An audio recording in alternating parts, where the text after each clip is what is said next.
All right, Quinn. Quinn, where'd you grow up? Where are you from? Where am I from? Mm-hmm. I'm from Lakeland, Florida, Polk County, 863. Tell me about your family. My family, both my parents are divorced. My mother was Miss Cape Coral in 1985. Just normal middle class family. You know, my mom cleaned houses when I was a kid.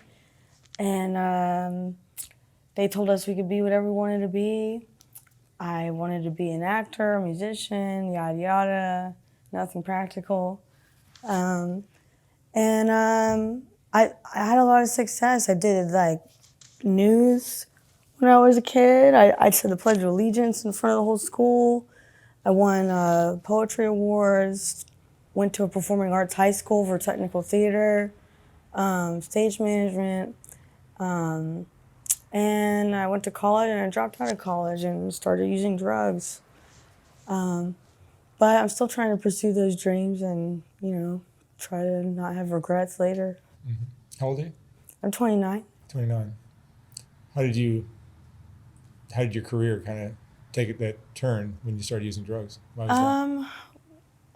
Well, I was in a lot of relationships that were like not,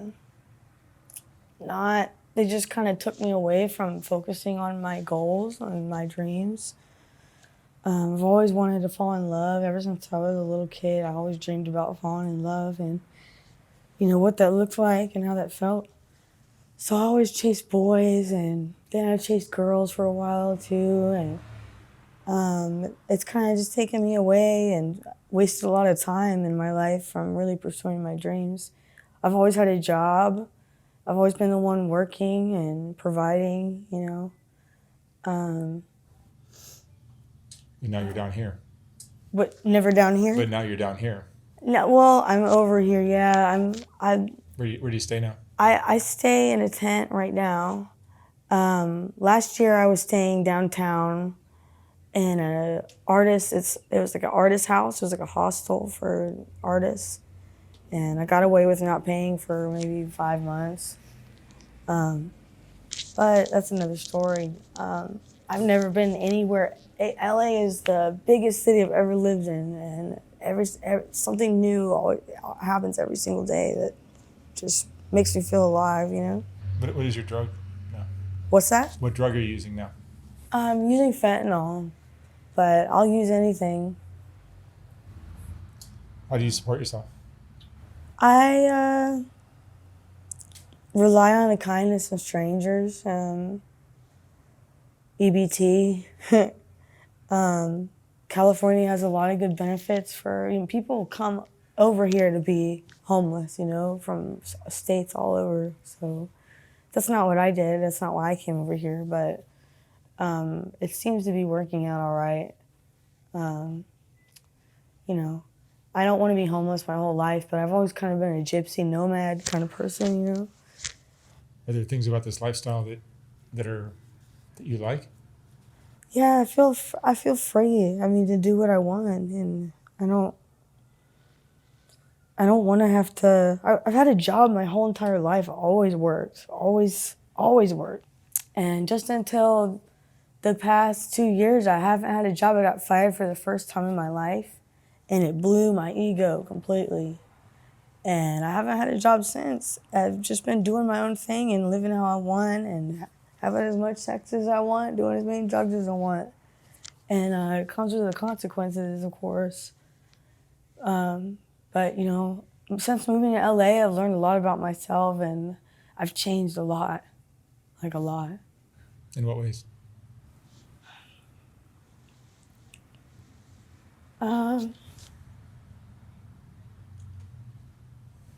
I've like discovered my dark side, I think.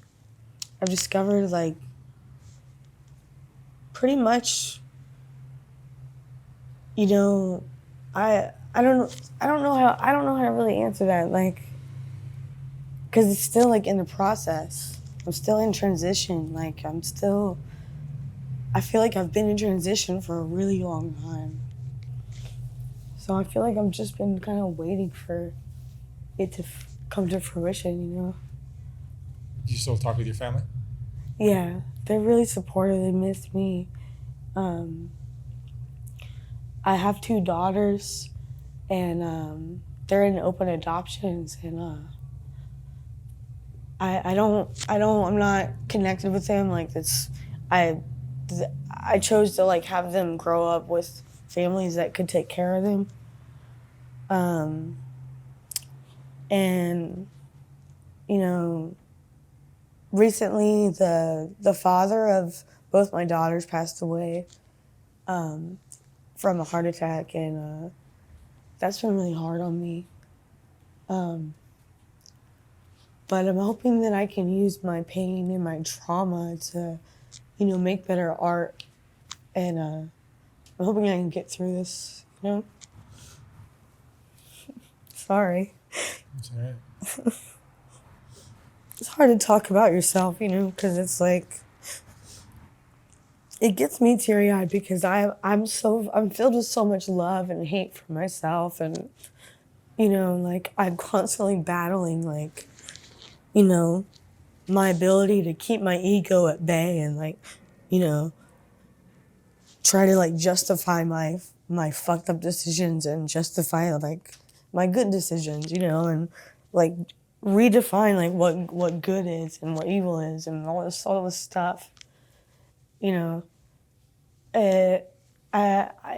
Lately it's been really hard. I've been,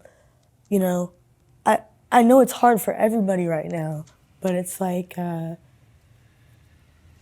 kind of at a standstill. I don't want to go back home, and I want things to work out here. I'm not really chasing love like I was in the past. I feel like I've wasted so much time on that. I just need to focus on me. I don't want to have regrets. I don't want to be famous or anything. I just like want to be happy, really. I don't care about money. I really don't care about dope either that much. I just want to find the happiness that I had at some point in my life where it felt easy. Are you bipolar? No, I'm not.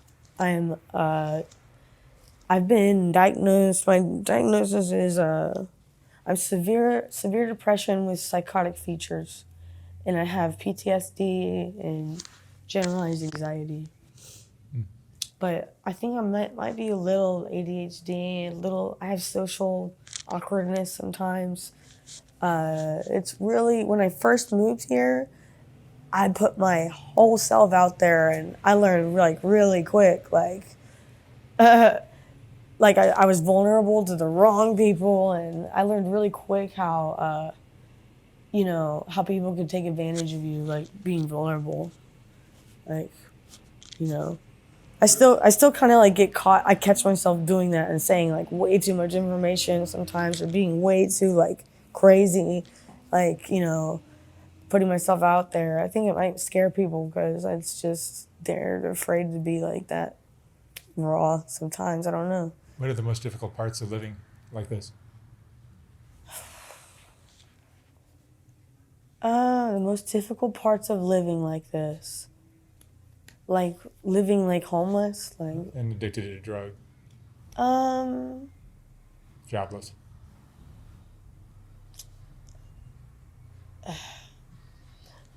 Honestly, it's like, I don't know, just it's like the mental battling of like justifying yourself constantly to make yourself feel better, and trying to like grab onto that little bit of hope, and like trying to like refill the bottle of I deserve this, I deserve this, I deserve this. Is self-worth a big part of your issue here? Yeah, I mean, It is for everybody, I think. Yeah, like I know I'm worth it. I know that I'm special. Like, and I feel like everybody is. Everybody has gotten this chance to like have this, but it's like people like get a kick out of like making you question that constantly. Like, do you deserve it? And saying you don't deserve it, because you're dirty. You don't take care of yourself. You don't go to the doctor. You don't pay your taxes. Yada yada. Like, So you don't deserve it. Like, but what really is the criteria for if you deserve it or not, you know? It's just like, I'm really trying hard to live each day with love, because I just want to project love like constantly. And it's been really hard lately because I've just had a lot of hate, lots of like hate lately. LA's like a really hard city, like to live in spiritually, like really hard. I've met the devil, or some kind of entity of the devil, many times in LA. I haven't sold my soul. At least I'm pretty sure I haven't. Lots of strange things have happened to me since I've lived here. It's just crazy. Like I don't regret anything like that's happened. Lots of scary things, you know. But I feel like I needed to be frightened. I needed to be like jolted with that fear or whatever it is that, you know, I needed it because it makes you stronger, you know. But Would you describe yourself as self-destructive? um, yeah, a little bit. But I like to I like to indulge, you know. If I wasn't doing so many drugs, I'd definitely be. I'd have a lot more weight. Probably it all goes back to food for me. Food was my first addiction. Was weight one of the reasons you started using drugs? Um, it was more like body image and escape, kind of. Um, I have mommy and daddy issues, you know, from my past. And my stepdad was like pretty abusive, like psychologically, control freak. So the eating and the OCD and the like, all of that is where it came from. And I think my eating disorder evolved into what my drug addiction is, you know, now. So, but if I had to like look at it as a whole picture, it's like not really the eating. It's all comes down to like me being able to have self control, self discipline, like, you know, replenishing the hope thing, or like the self worth thing, like all those jars, you know. I wouldn't. I would rather have problems than, you know, it to me to be squeaky clean, ego squeaky clean. Like I'd rather have all these problems. In the moment, it's like way too much, though. It's very overwhelming. And there's some positives to this lifestyle as well, like no responsibility, no job, no. You just can do what you want, as you described earlier. Yeah, and I don't know. I feel like everybody should have a chance to live like that. I'd like to get back into working. I just don't think I can handle it right now. Like, I don't think I can handle it right now. Well, the fentanyl addiction kind of gets in the way of that. Yeah, You'd have to get clean from that first. yeah. Do you have friends? Yeah, I have friends. Real friends? I don't know. I'm not sure. I think some of them If are. you're not sure, then they're probably not real friends. I have major trust issues, and some of them are fake. Some of them will sit there and listen. Some of them just want to use me for drugs, and some of them are vampires. I mean, I don't know. I try to keep people kind of at an arm's distance because I'm a bad judge of character. I will give somebody benefit of the doubt. Like, even I will give Hitler benefit of the doubt. Like, that's the kind of person I am. Which sounds like, you know, but I don't know. That's something like I'm working on, you know. So What do you worry about? What are you afraid of now at this point? I'm really afraid of, you know, I've never like lost somebody really close to me like this, and I'm afraid of the grieving is gonna like. I mean, I almost want to say I'm afraid of like changing, but I know I've already changed, so it's how can I be afraid of that, you know? I guess I'm afraid of like not pulling it together and disappointing like my family, you know. Being down here for a long, long time. Down here, like in California. Homeless, drug addicted. Yeah, like but I also don't want to be controlled or have to feel like guilty because I'm not living up to other people's expectations of how they want my life. I don't want to live like that either.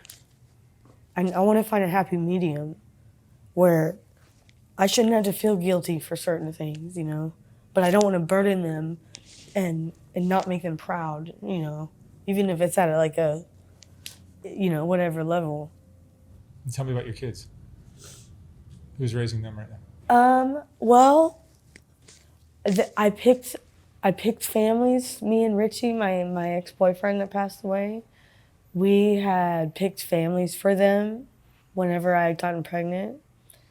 The first time it was in 2017, and I went through the whole pregnancy almost, and he was in jail. And he wasn't, you know, I was sober for the whole pregnancy too, and I went through the 7th month totally going. I was committed on being a single parent, and I was like gonna do it, you know. And I was looking at, I had like a grand saved up, and I was looking at RVs, and you know, something just kind of like struck me, and I didn't want that for her, you know. I wanted her to grow up like more like how I grew up, you know, yeah, able to like do activities and have means and not grow up in an RV or have. I like the idea of having a father figure and a mother figure, even if they're divorced, you know. Like, I like the idea of that being a part of like a kid's life. You know, I think that's important. And I wasn't gonna have that, so I chose I chose the family, and my daughter Annika, she is 6 now. Currently, I have lost contact with her. The family has dropped complete contact. Like I haven't received pictures or anything. For some unknown reason, I don't know. The open adoption was very lenient. Like I just wanted to get pictures every now and then, and I'll send her like a birthday present or something. My other daughter, we chose a different family for her, and they live in Hollywood, Florida. And the mother is a pediatric surgeon, and the father is a retired sheriff or cop. And they're like great. They like always send pictures. They FaceTime with my mom, and they actually want me to be a lot like more involved. So I would like to like work on being more involved in that. Is it hard for you to be separate from your kids? I think about them a lot, but I'm so detached. But the minute that I had them, I did detach myself. You know, I didn't nurse. I just completely, and I've always been really good at that, like completely, like withdrawing. And like of course I would love to like see them grow up and actually be present, but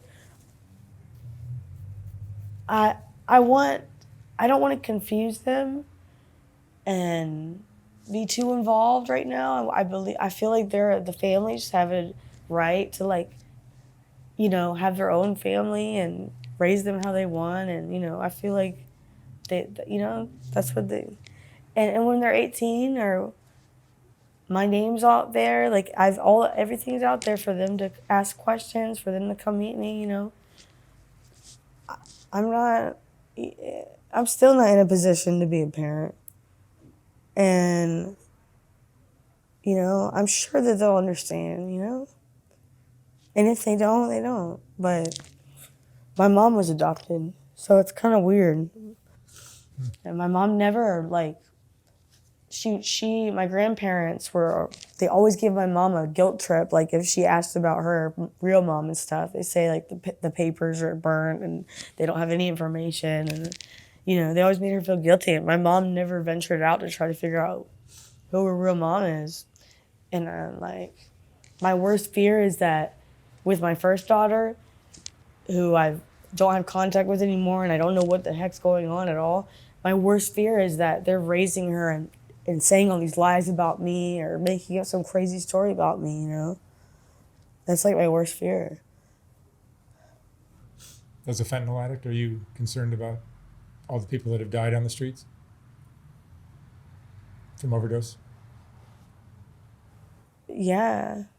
I mean, yeah, of course. I've saved a lot of people's lives, like just, you know, just being here. I never even overdosed on opiates till I came out here to LA. I wasn't even traditionally an opiate addict until I came out here to LA. I was a meth head. Meth has always been my like go-to, like ecstasy, uppers.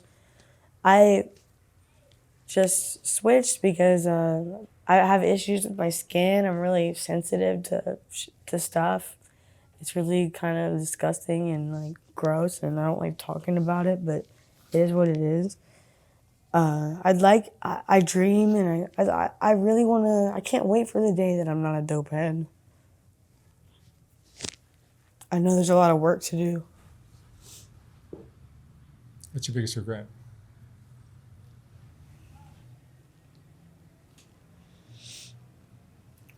Uh,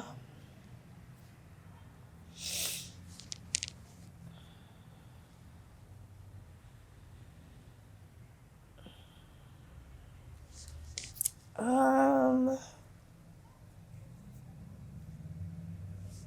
biggest regret?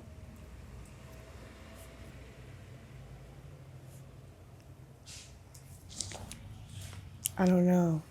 I don't have any regrets yet. It's really hard to say that. It's really hard to say that. Cause I hate that I ever touched drugs, you know? They've completely changed my life. But at the same time, I don't want to have regrets because I still see the potential for it to be like the reason that I became, you know, like for it to be like part of the story, you know? So I don't have any regrets. I regret not saying goodbye to Richie before I left and came back here to LA. You know, I regret that. And Quinn, what would you say is the most important lesson you've learned in your life?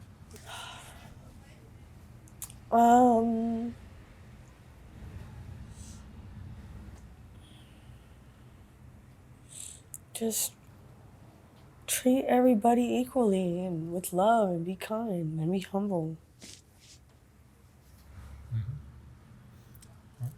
All right, Quinn, thank you so much for sharing your story.